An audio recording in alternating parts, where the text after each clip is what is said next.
এবার হৃদয়ের গভীর থেকে মনে মনে বলুন, আল্লাহ মহান, আল্লাহ মহান, আল্লাহ মহান, সর্ববিষয়ে সর্বশক্তিমান, তিনি একক ও অদ্বিতীয়, তিনিই একমাত্র উপাস্য।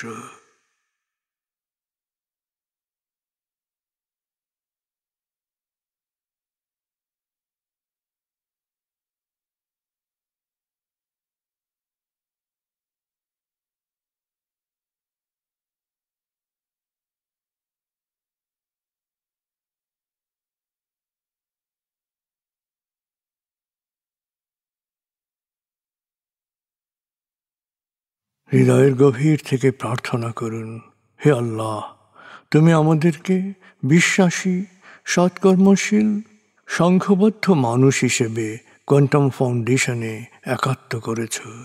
হে আল্লাহ, কোয়ান্টাম ফাউন্ডেশনকে এ যুগের আলোকবর্তিকা হিসেবে, সহস্রাব্দের বাতিঘর হিসেবে কবুল করো। কোয়ান্টাম ঘরে ঘরে, মেডিটেশন ঘরে ঘরে, এ অনুরণন সার্থক করো।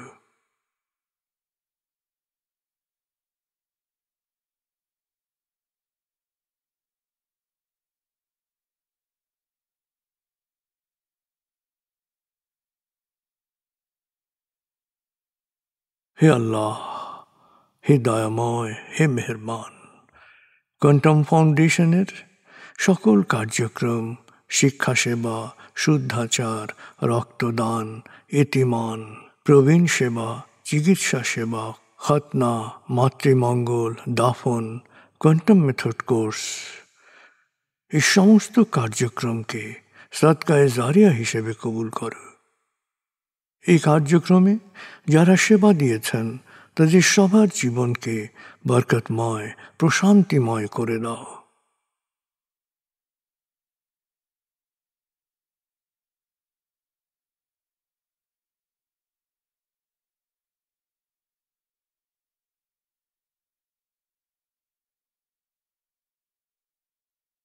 হে আল্লাহ, গত ৩০ বছর ধরে ফাউন্ডেশনের কাজগুলোকে গতিশীল রাখার জন্যে যারা নিয়মিত দান করেছেন, যারা এককালীন দান করেছেন, যারা জাকাত দিয়েছেন, যারা স্থাবর অস্থাবর সম্পত্তি দান করেছেন, তাদের সবার দানকে তুমি সৎ দান হিসেবে কবুল করো, সদকায়ে জারিয়া হিসেবে কবুল করো। তাদের পরিবারে সুখ ও প্রশান্তি দান করো, তাদের ধন সম্পত্তিতে বরকত দান করো।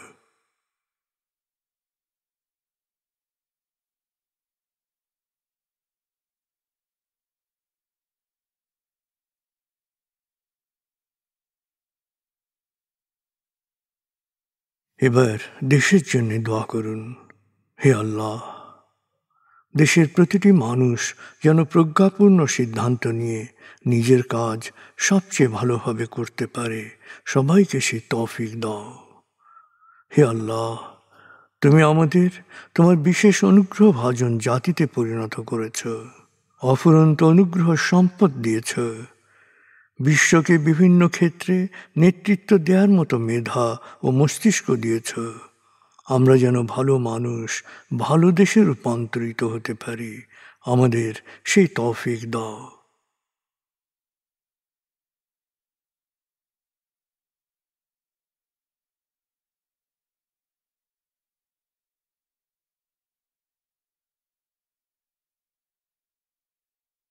ভালো মানুষ, ভালো দেশ, স্বর্গভূমি বাংলাদেশ।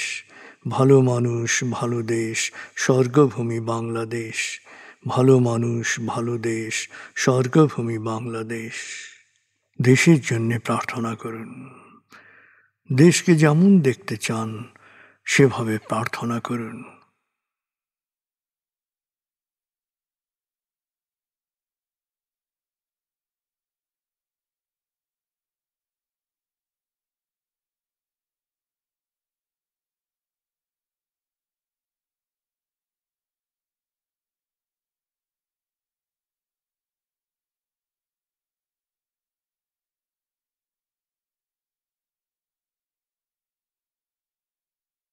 হে আল্লাহ,